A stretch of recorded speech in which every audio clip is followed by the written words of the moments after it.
Good morning, everyone. Hope y'all are having a good rainy Tuesday morning. Got some good information to share with you guys. This is the Columbia Chamber Small Business Council and Northeast Connection combined monthly meeting. Typically, we meet on the third Tuesday, or typically we meet on the third Tuesday together now since COVID. But we're here to connect with businesses in the greater Columbia area and Northeast community to add value to small businesses and be a resource for you guys. So we appreciate you attending. Just a couple of housekeeping things this morning. If you hover over your little Brady Bunch picture that you have, you'll see 3 dots. I encourage everyone to go ahead and click those 3 dots and put your first name or last name, whatever you can fit, and the company that you're with. We're here to build relationships and establish connections within the business community, so it helps to understand who we're connecting with. So go ahead, hover over your picture. You can click those 3 dots and be able to rename yourself. Also, throughout the conversation, we're going to encourage everyone to utilize the chat to input questions for our panelists, for anything that you have. We also encourage you to drop your communication so you can connect after the meeting. So I'm going to go ahead and put my information in the chat. I encourage everybody to do the same, and you can also save the chat. So if you pull up your chat, you'll see those same 3 dots. You can click that and you'll see it comes up, it says save chat. So once everybody has dropped their communication information in there, if you want to reach out and reconnect after the meeting, that allows you to harness those people's contact information to be able to build relationships and connect with them after. So we encourage everyone to do so. But for now, I'll kick it over to Susan. Susan, do you have any chamber updates before we get started? You're on mute, sorry. Good morning. I always get caught on that mute button. Pearl would love that if I was caught here, but it doesn't happen here, does it, Henry? So anyway, we do have quite a lot coming up, and be happy to run through those.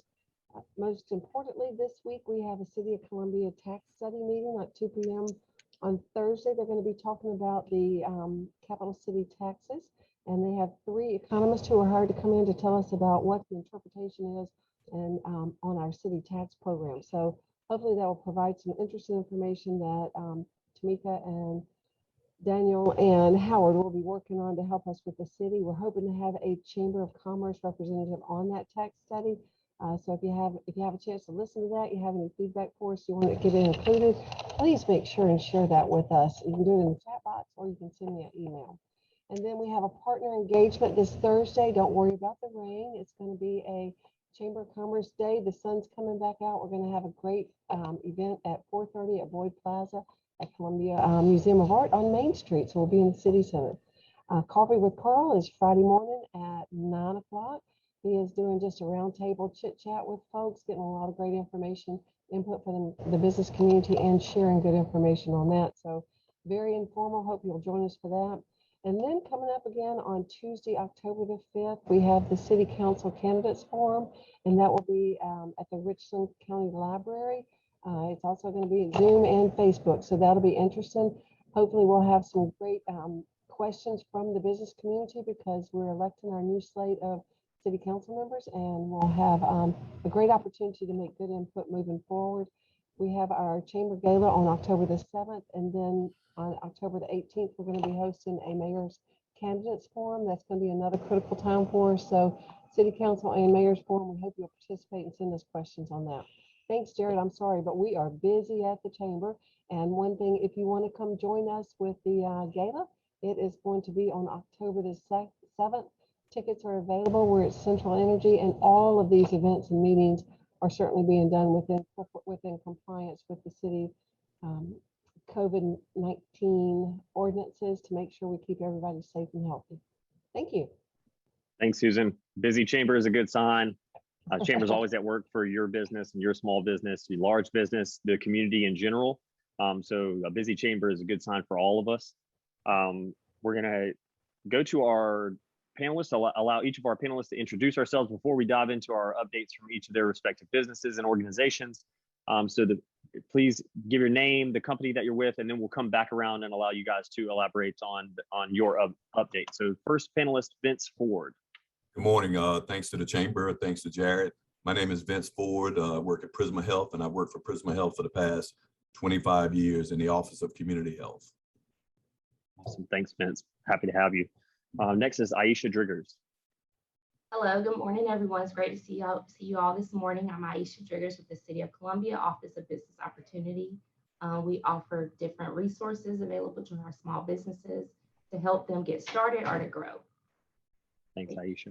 Next, Bryant Davis. Good morning, everybody. My name is Bryant Davis. I work with Richland County Government. I work in the Department of Government and Community Services, where our small business office is housed. Thanks, Bryant. And last but not least, Miss Henri Baskins.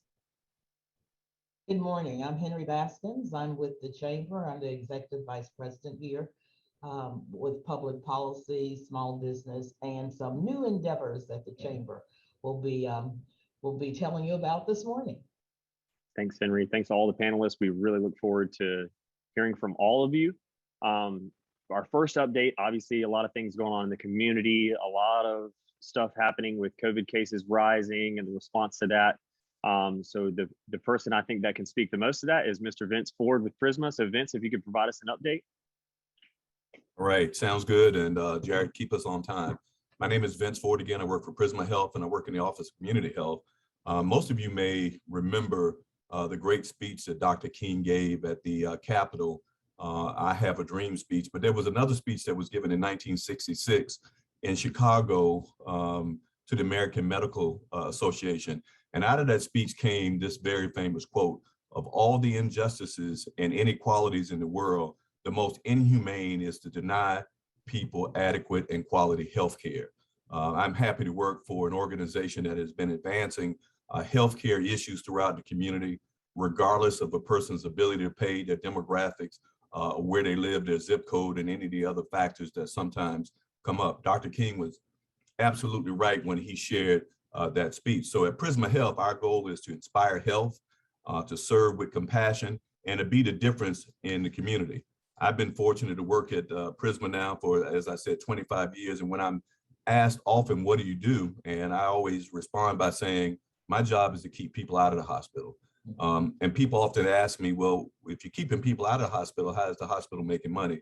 Well, we know that it's important to try to meet people where they are, to try to change their health outcomes so that we can create a healthy outcome. And we believe this is good for the business community because we want people to be able to be healthy and have healthy outcomes. And if we do that, Columbia becomes a good place to play, pray, live, and work. Now, with that, obviously, the most challenging issue that's before us right now is this issue related to COVID. You can't wake up any morning and listen to the news and COVID is not the top story of the day. I can tell you that for the last year and a half, almost 2 years now, all things COVID here at Prisma Health. So you're hearing information about the booster shot. And right now, the FDA is recommending boosters for people who are 8 months out, they're immunocompromised, or they're above the age of 65. And right now, that's for Pfizer. So J&J and Moderna is being reviewed by the FDA as well.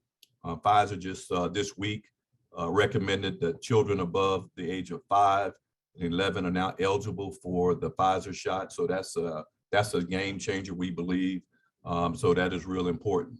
Now, in terms of COVID, hospitalizations, there's a lot of argument and discussions out there about people who don't want to take the vaccine, who don't want a mask. We certainly appreciate, don't necessarily agree, but we appreciate a person's enlightened self-interest to make the decision that they think is best for them and their family. But please know that all things human are symbiotic, which means that we're all connected. And so you may not have COVID, but if someone close to you has COVID, then you could end up with COVID. And so that's why we're all connected. But for those that are in the belief that the vaccine does not matter, I'll tell you, let me give you some data. And so I looked at some data over the last few days. 91% of the people who are hospitalized, and it's been a pretty consistent number, interestingly enough, 91% are unvaccinated.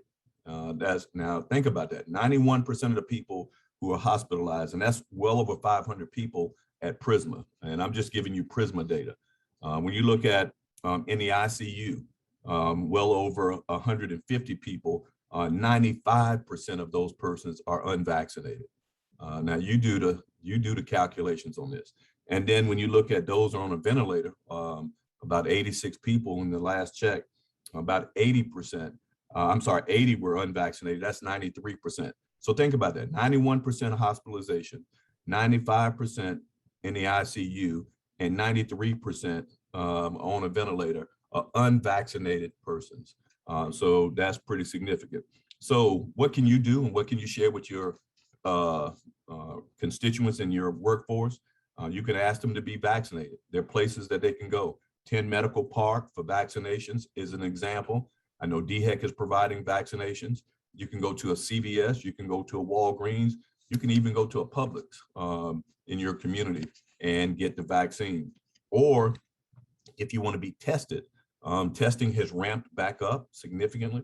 You can go to 14 Med Park here at Prisma between the hours of 7:30 and 11:30, or we've expanded that testing site from 5 until 8 in the evening. Or again, you can go to DHEC on Bull and Hardin Street.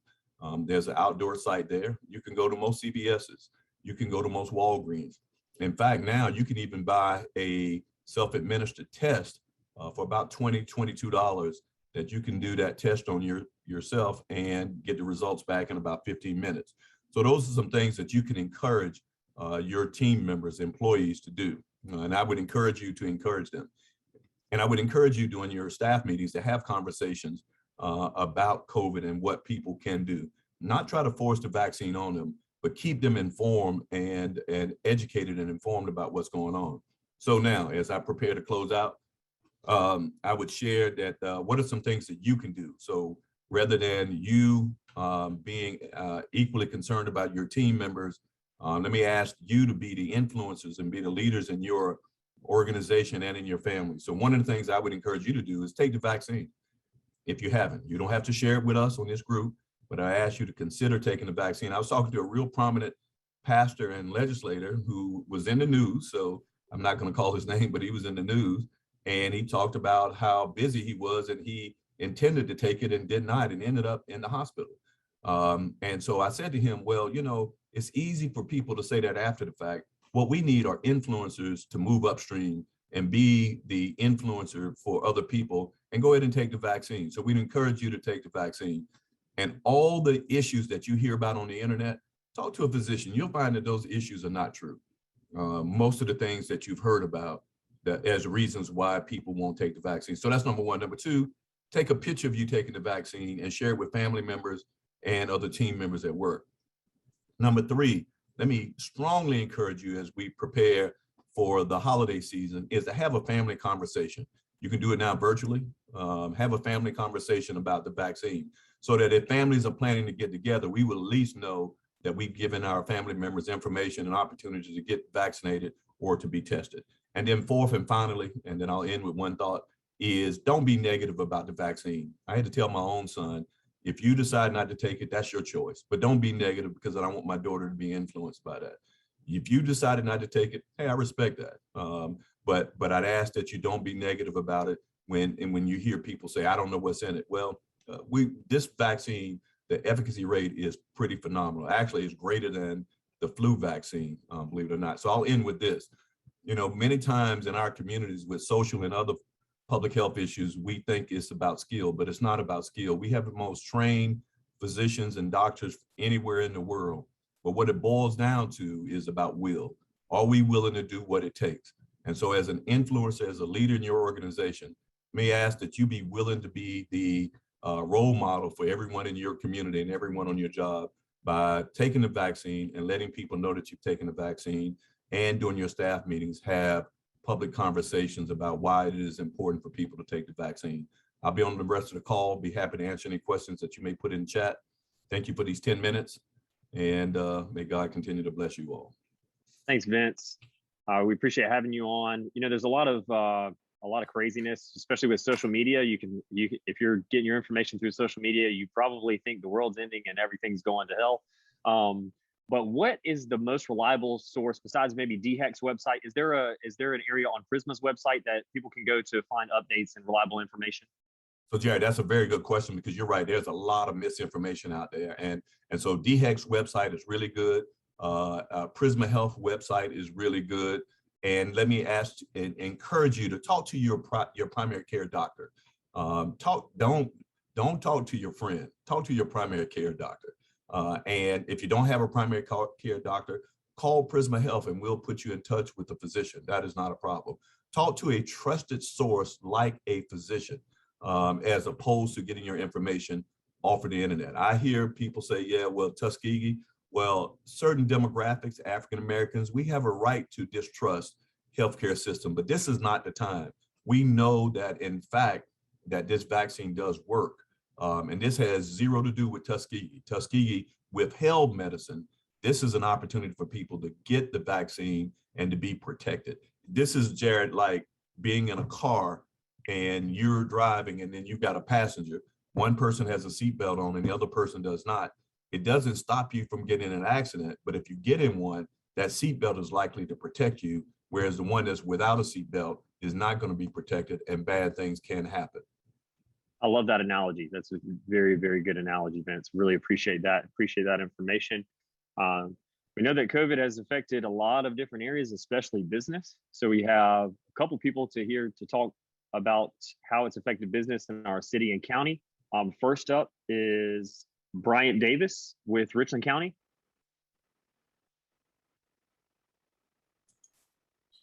Good morning, everyone. I hope you guys are all doing well. As Jared kind of referenced there, through the process of COVID, along with what the city has been doing, there was a unique opportunity for us to capture some data from the community and see where the community is. And just taking a quick step back, again, I work in the Department of Government and Community Services at Richland County. We have three main goals in our department.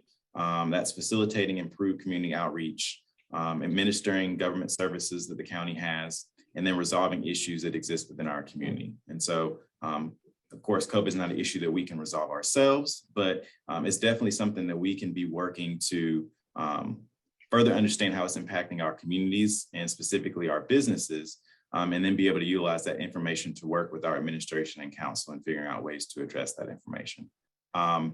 Susan, do we have the slides from PowerPoint slides? You're on mute, Susan. No, I do not have your slides, but you're welcome to share from your screen. Okay. Just a second.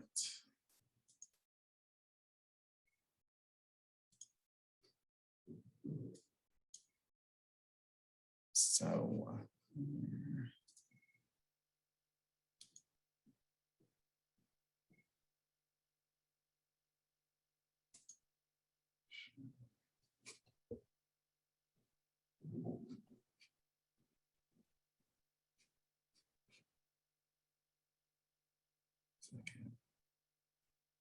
are y'all able to see that? Oh, 1 second.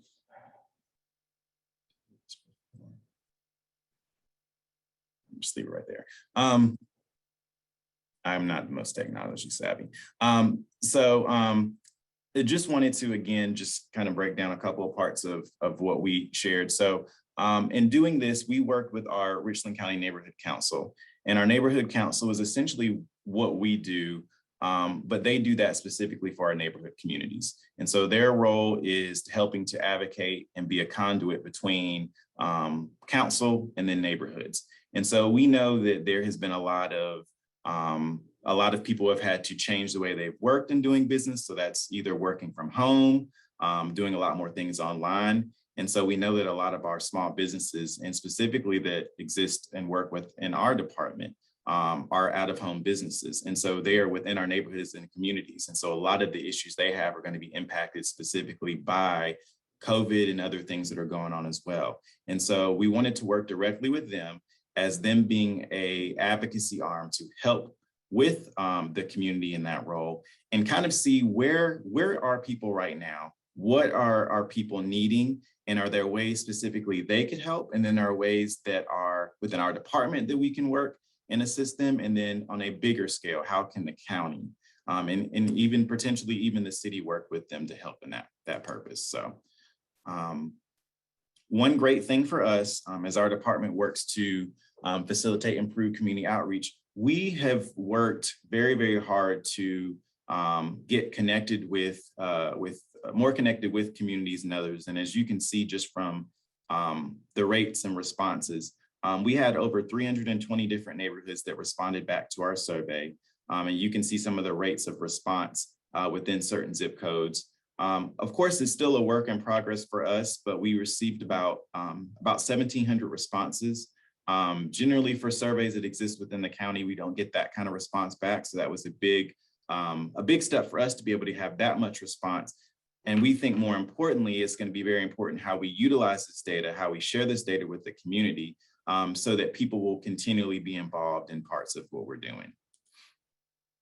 So one part of this, I just wanted to point out, we asked people questions, what issues or concerns you see in your community. Of course, this is neighborhood thought process, and I'm going to show you how this kind of turned to a more small business focus, but most people said other. So we were like, okay, well, what specifically are you thinking of when you're saying other?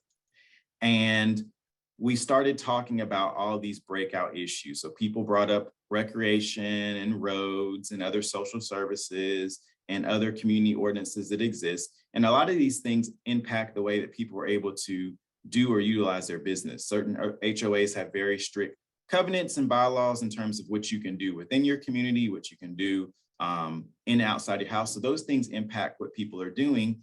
And in a time of COVID where a lot of people have either sold buildings and moved back home, those kind of things are important to them. So figuring out how specifically those things are going to be impacting our small businesses is very, very important. Another question we asked them was how specifically the neighborhood council could help in serving them. And one of those big issues here, and I'll highlight, is the connections and programs. So people are continually looking for ways that they can seek out resources and get connected to various programs. So whether that is connecting somebody to the library, whether that is connecting somebody to our small business or the city's small business office, these are all things that people are continually looking for. So when we saw that, we were like, okay, well, we may need to continually find ways that we can then get resources more in front of people. And not only that, effectively work at connecting them with those resources. And then another question that we asked people as well in the midst of our survey was, how has COVID impacted your community? As Vince already touched on, health is a very big part of that. Economic hardship has also impacted people as well. So they're dealing with that and trying to figure out how to deal with unemployment. You've had businesses that have been closing, so that's drastically impacted our small business market, and even more specifically in minority-owned businesses. And so that decreased community effort of things that we've seen, we're all doing a virtual meeting now that shows you the impact of COVID continues to have on our community.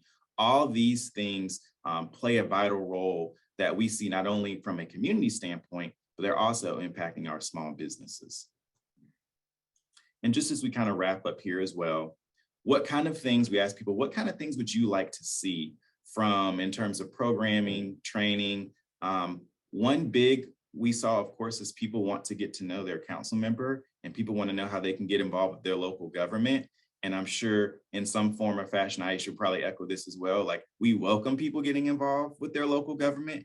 We need your input, we need your voice to be heard. And ways in terms of working more closely with your local government can help in us creating programs and initiatives that can be more productive and more helpful for our small businesses. So that is a huge encouragement for us. And looking at ways that we can take this information and do that.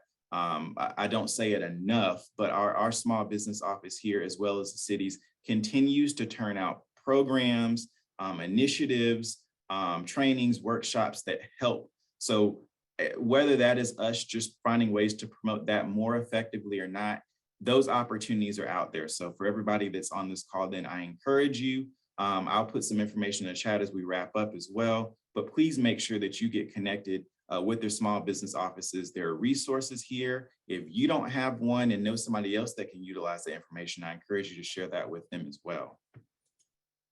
And again, one of the final ones we had here, other programs and trainings that'll benefit your business. Here we saw at the bottom, number 5, jobs, financial training, small business connections. So a great opportunity again for us. People are looking for these opportunities. So I think to go along with what Ayesha is going to say as we kind of go into the next part of this, people are looking for these opportunities. I think now the stage for us, especially here at the county, is to figure out how can we get those services and things to people as well. So again, just wrapping up on those then, but those are the big things I wanted to just share with you guys as well. We will be moving forward with this in terms of hopefully having a webinar to share the entire extent of what we've collected. And then we'll be looking to work more closely with our community partners to really understand what it is that we can do and establish a work group and some connections there. This will be an ongoing process. So I don't want anybody to think that in 6 months, it's all going to get worked out and figured out, but more extensively how you guys can work with our small business offices and how the Jared and the chamber can work more effectively to continue to help with our small businesses. So with that, I will wrap up. Appreciate you, Bryant. And I know you said you would add some things in the chat. Is there a place where people can access information about the different programs and activities and things that are going on so they can access some of these resources that you've mentioned? Yes, and I'm so thankful to have 2 of my teammates online too as well. Ms. Pam Green, who's our assistant manager of our office of small business opportunity, as well as Michelle Rosenthal. One thing I'm also going to put in the chat, our small business office is going to be administering a small business grant that will start in November. So I'll put a little bit of information in there to follow up, but they will be getting some information out. So I encourage those that are in small businesses and looking. Our team has done a fabulous job, and I know they'll do an amazing job with this. So I'll put some of that information in the chat, as well as an email and website for us. So that would be the best way, Jared, to follow up and get right connected to our small business office for those resources. Awesome. So some of that stuff, some of this might not be applicable to you, but I'm sure you know a business owner within Richland County or someone who can take advantage of these resources. So feel free, if they're not directly applicable to you, share them with the people that you know, share them on social media, get the word out, because if people don't know about these resources and programs, then they don't know. So we have to be able to help Richland County and help some of these programs spread awareness. So those who need some access to these resources can have that. So we talked about kind of effects of COVID and things going on the county level. So now we'll kick it over to Ayesha Driggers with City of Columbia Office of Business Opportunities. Thank you, Jared. Can everyone see my presentation? All right, good deal. All right, so today I just want to kind of go over our latest survey that we had earlier this summer, as well as some of our outreach efforts that we offer in our office. So we created a survey to determine the ongoing needs of our local businesses as we recover from the economic impact of COVID-19. And when we did this survey, I don't think we had any idea of where we were going to be today. So this is an ever evolving issue, and we'll continue to seek ways to see how we can help our small businesses recover and continue to sustain. The information gathered from this survey will be used to establish funding priorities based on the needs of our business community. The survey was open from April 12th until May 10th, and we also shared it on media outlets and social media platforms. We received 431 responses from our local business community in the city of Columbia. And I like graphs. I think it's easier to understand information when you can see it in like a pie chart. So here we surveyed the type of businesses that responded. We had 14% in professional services, so that included engineering, legal, and those types of professions. But then also the high percentage was 32% in other. So I've included a list of what that other includes: the website design, education, training, landscape, transportation, just a lot of different other type of businesses responded to this survey. We also found that for the majority of the respondents of the survey, most of them were in business more than 10 years at 34%. So we have a lot of longstanding businesses that responded to the survey. And then the highest percentage of how their businesses were impacted by COVID were the depletion of cash reserves and the reduction in customers. And of course, I don't think anyone anticipated how long we would be going through the impact of COVID. So it's understandable that there was a depletion of cash reserves, even for those small businesses that planned ahead and had money set aside for emergencies. No one knew it would be going over a year. So we saw 61% saw a depletion in cash reserves. And then almost 67% saw a reduction in customers as people were hesitant to go out early on in COVID. And still, to some degree, they still have concerns about going out and being around people. The use of future financial assistance. So we wanted to find out if a grant or a loan was provided. The city did provide one last year of about $1.4 million in the form of a forgivable loan that went to about 322 small businesses. So what we wanted to find out, if we were able to receive funding, what are still some of the needs of our small businesses. The majority payroll at 62.65%, and then rent and mortgage, which I think businesses and homeowners are seeing that that's still an issue. So 56.84% said they would use funding for rent and mortgage, because that is, a lot of times that's one of the largest expenses of our small businesses, especially in downtown Columbia. The rent and leasing is pretty expensive. Another one in other was maintaining and hiring staff. And I know that that's a major issue right now. And we hope to provide some training to see what type of resources we can provide to help address that. For future training needs, our office is big on training. So we kind of wanted to see what type of needs our small businesses have. One was building a relationship with financial institutions. We found with the availability of PPP funding, that relationship with financial institutions was really important. And a lot of our small businesses did not have that in place. So we offered several trainings this summer, and we will continue to do that, just to kind of talk about the importance of having a business account and a good relationship with your bank, where you have that relationship even when you don't need funding, so they know who you are. So it's a little bit easier when this funding is available for you to go to the bank and apply for it. Also updating technology. I mean, look at us right now, we're on a Zoom call, and I know everybody is a little tired of Zoom, but it's serving its purpose. It's given us an opportunity to connect. So some of our businesses wanted to get training on updating their technology. We've had some small businesses that were not involved in e-commerce and did not have a way for their customers to purchase their goods and services, and they've developed websites or e-commerce availability on their website. So that's a big thing. And then financial topics is always a hot topic that we'll continue to offer for our small businesses that are interested in training opportunities on that. Speaking of training and technical assistance, since the beginning of the pandemic, we've had over 2,000 participants that have attended more than 40 OBO and partner workshops. And I'm sure that number is well above 2,000 now. It's probably 2,800 since we first did this slide, but it shows, like Bryant mentioned, the need for this important information and the desire for our small businesses to see what's available out there and how can I get assistance. We've held numerous workshops to educate businesses on Paycheck Protection Program, Economic Injury Disaster Loan. I will say applications are still available for EIDL until December 30th. So if you need any additional information, that's coming out of SBA, but feel free to contact me and I can make that connection for you so you can have access to that application. We also offered workshops on the Restaurant Revitalization Fund and the Shorter Vineyard Operators Grants. We've held workshops with all of our community partners. I've listed just some of them. We have some great connections with the Chamber, Richland County, SBA, SBDC. So if you are having a hard time connecting with someone in these agencies, please reach out to us and we can help you make that connection. It's important for you to know that even if you're not located in the city, we are a resource for you and we want to provide you any information that we can to help your business.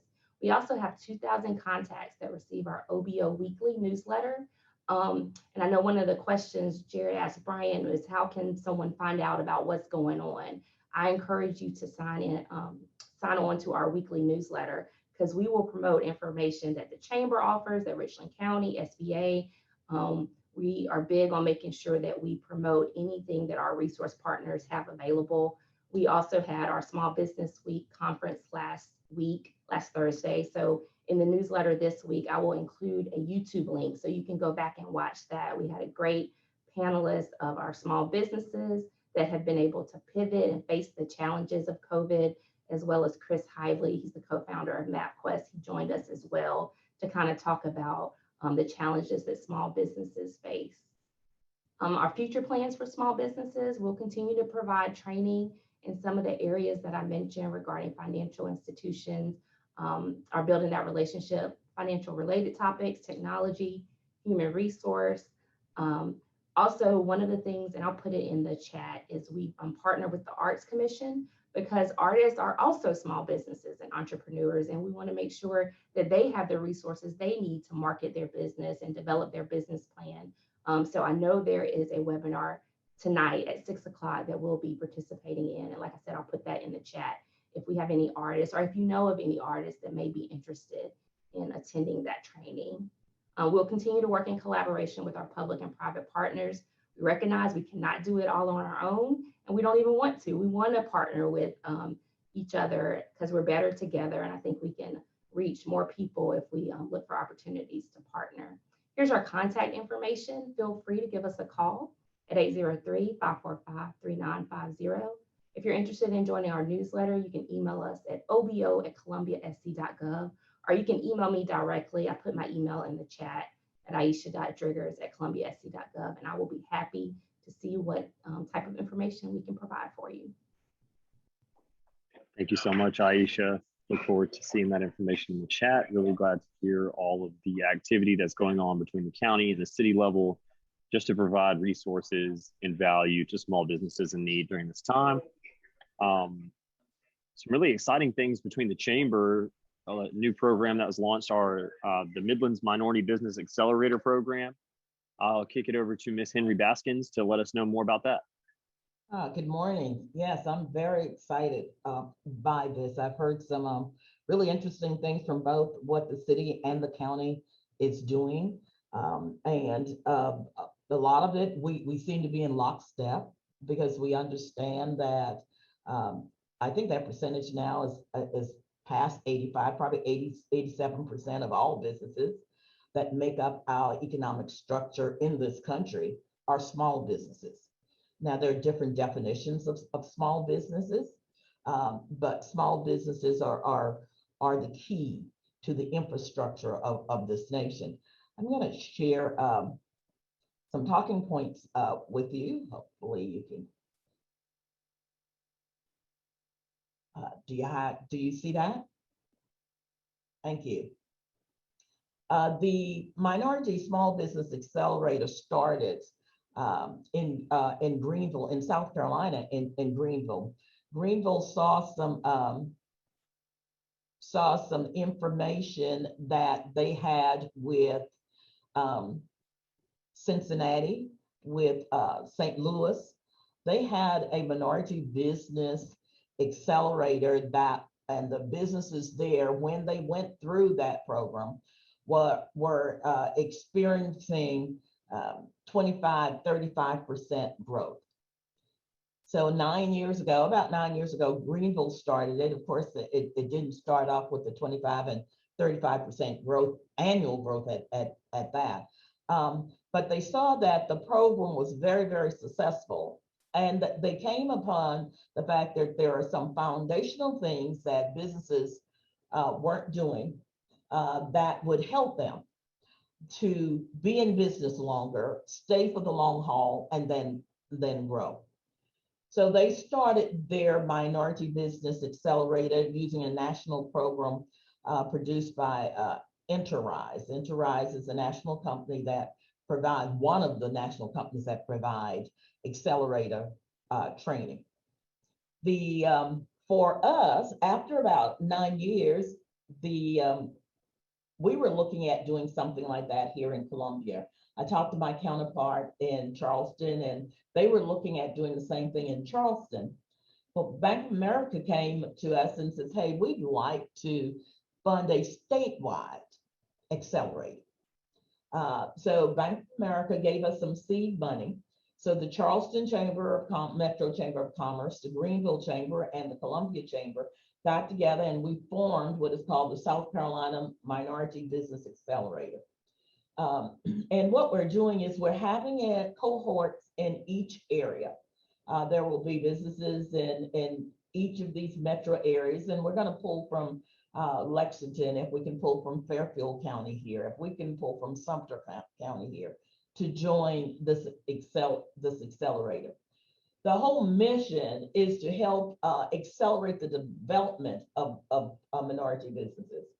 There are certain key reasons for failure of minority businesses, and I think Ayesha mentioned it in her presentation. The financial aspect of business is normally the main one, and sometimes it's not just having money, it's just how do they reconcile their accounts? Do they know what they have? What are they spending the money on? Are they spending it on the right thing? So sometimes the failure is not so much that you don't have enough money to carry your business on, it's that you're not doing the right thing with your money. You're not keeping the right records, those kinds of things.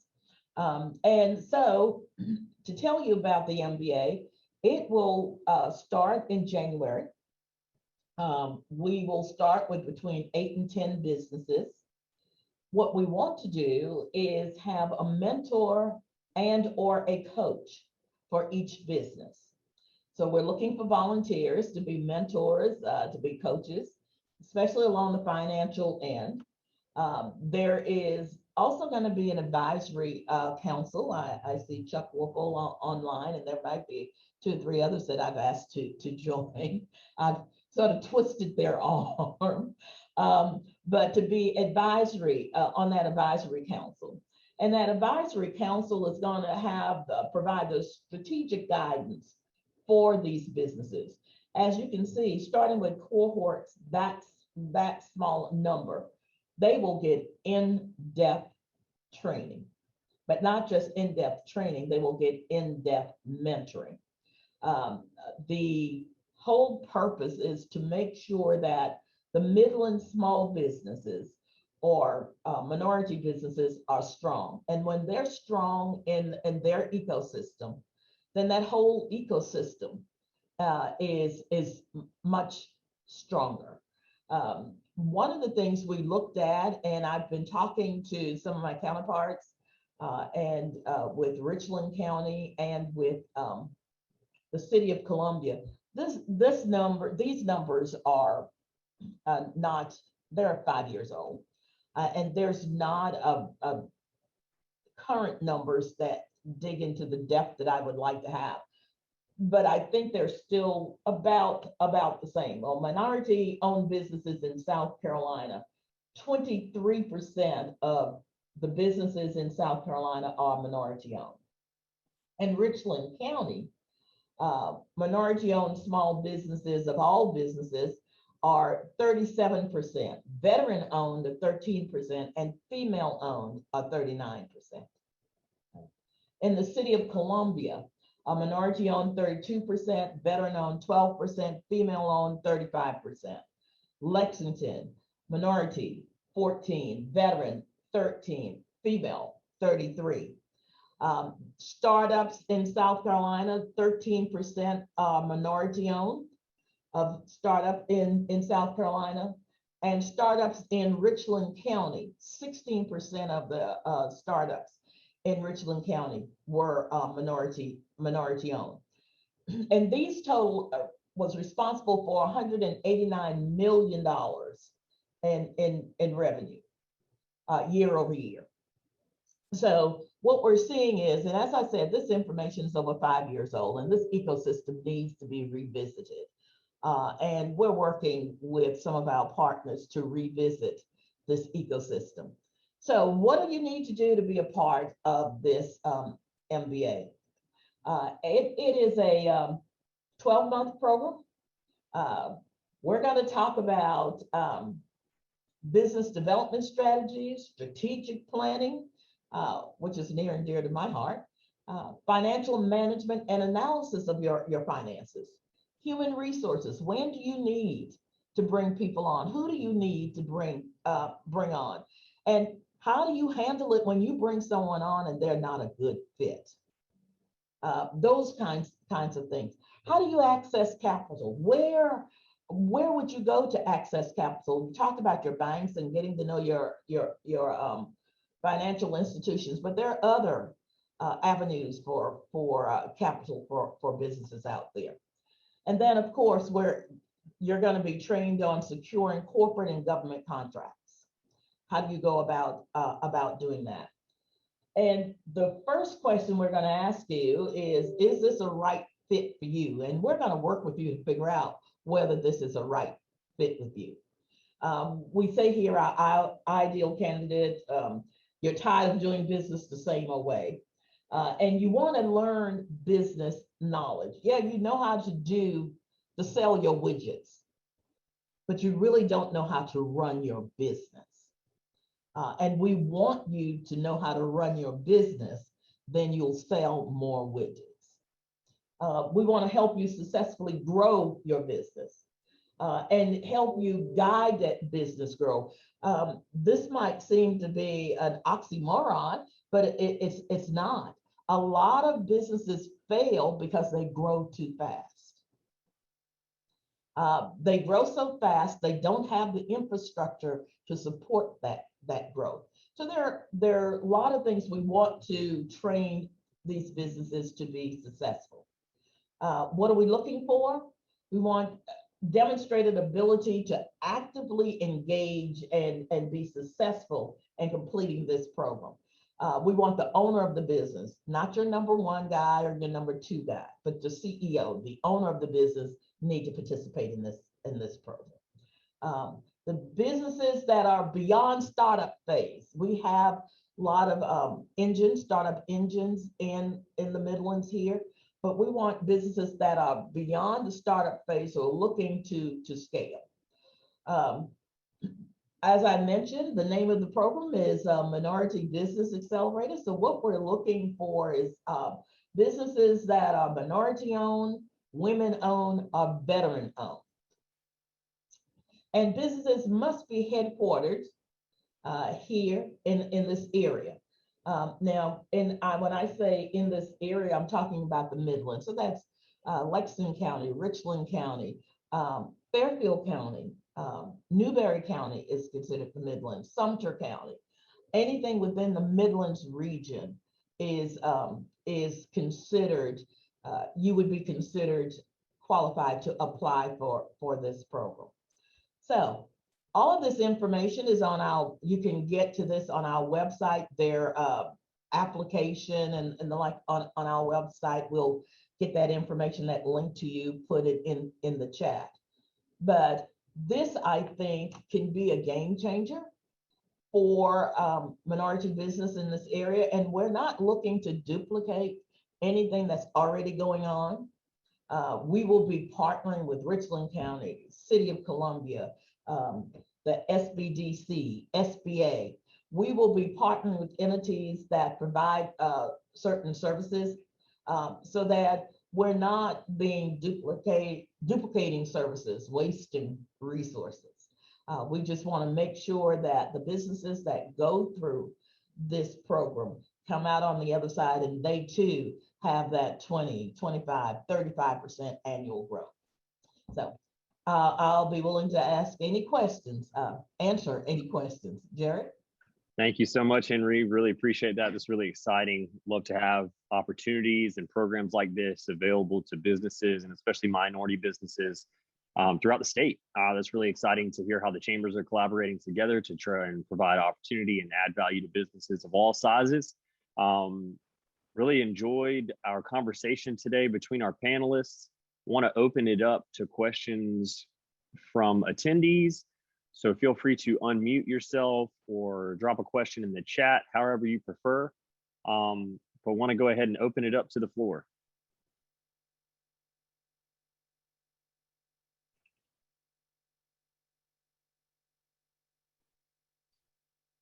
Nope. questions. Any questions? No questions? Wow. We were all crystal clear. A lot of information. There's a lot of stuff in the chat too. So don't forget, you can click the chat.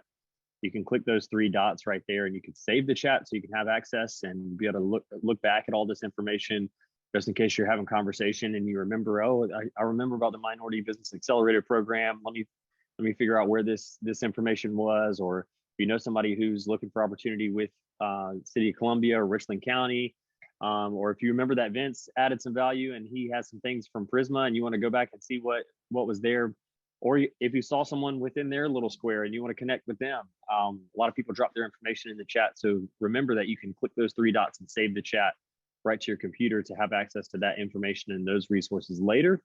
I'm going to open it up one more time. If anybody has any questions, feel free to ask.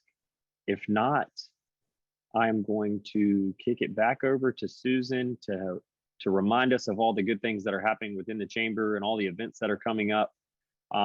Susan, if you want to update us before we close out. Okay, thank you so much, and thank you to our presenters for great information. As you can tell, I'm sure everybody's just overwhelmed by all the good opportunities that you have to go out and gain additional information to help with your small business. So we are here to assist you in any way that you need. So just give us a call. We'll be happy to reach out and help you out as best we can.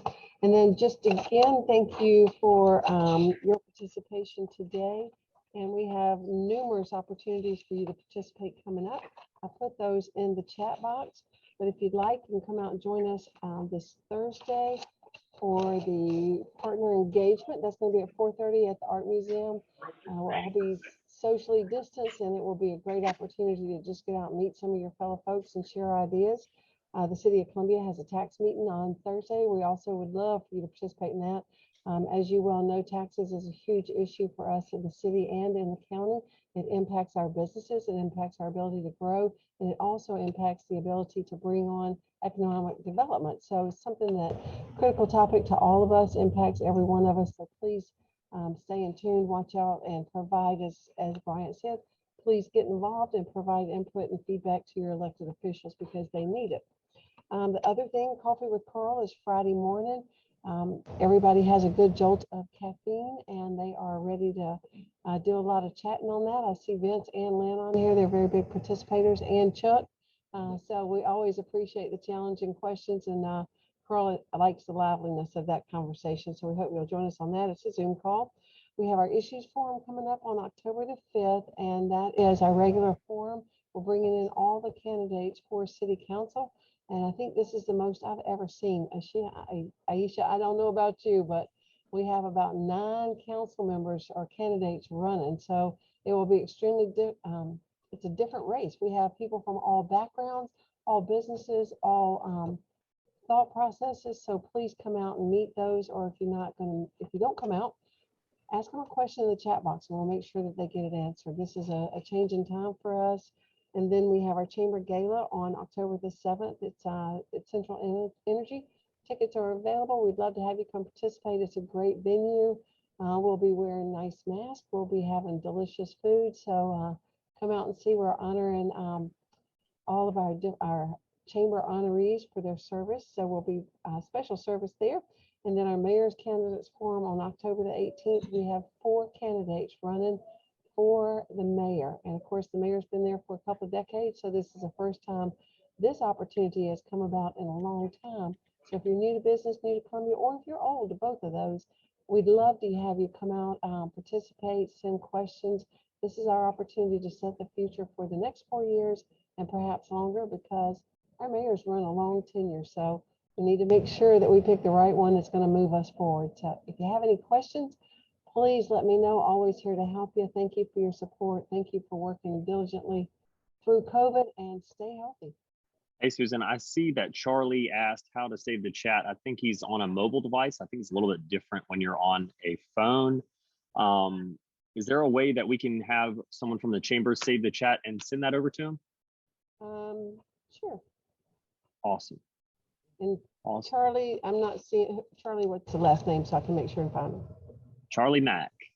Charlie Mack. All right. Awesome. Thank you all. Appreciate you Yes, Jared, I ma'am. have one more thing. I'm going to put, this is an HR pause. The program I talked about is, you can tell it's a really great program, but we are looking for a manager slash coordinator for that program. If you know some energetic, really captivating personality type person who would be interested in that role, please have them reach out to me. Awesome. Thank you so much, Henri. Thank all of you for attending. I hope you have a great rest of your rainy Tuesday and a great rest of y'all's week. Look forward to seeing you next month and at some of the upcoming chamber events. Appreciate you guys. Thank you.